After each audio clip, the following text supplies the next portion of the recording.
pass it over to you. Thank you very much, Renée. Well, as you said, what I want to talk about this evening is the big lie, really. And I'm going to read my talk off the screen, so my eyes might be darting all over the place. So the big lie.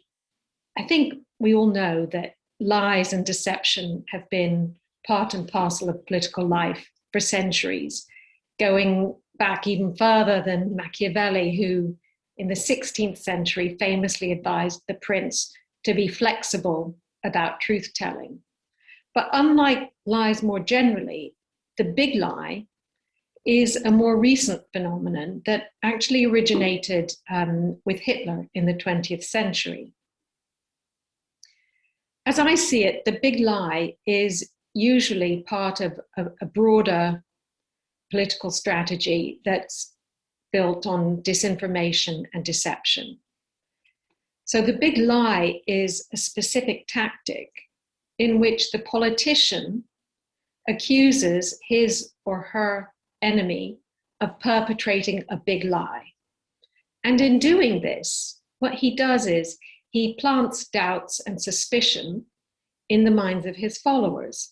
They begin to wonder whether people whom they had previously trusted, or at least hadn't mistrusted, whether those people are in fact trustworthy.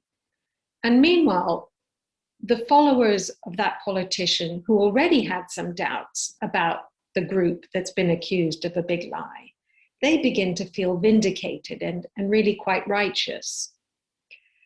But accusing the enemy of spreading a big lie doesn't only serve to discredit political opponents. It also provides a smokescreen for the accuser. And it's from behind that smokescreen that he then introduces his own big lie. And this is a lie that is so far-reaching and so preposterous that it would hardly be believable if it weren't for the fact that it's embedded in a powerful mix of threats and promises that pander to the wishes, mostly unconscious wishes, of potential believers. So confusion about who can be trusted, about what is or isn't true, gradually gives way to a desire to believe the leader's big lie, and of course, the promises that it offers. In other words, the leader's account of truth and reality is attractive, alluring even, mainly because of the imaginaries that underpin it. And as I hope to show, when reality begins to intrude on the misapprehensions and the delusions that are fostered by the leader, many followers will resort to negation, denial, and disavowal, just so that they can maintain their belief in his attractive big lie.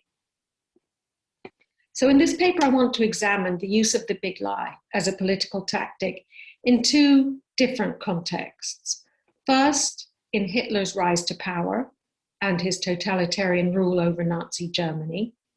And secondly, in the populist President Donald Trump's attempts to reverse the result of the 2020 presidential election.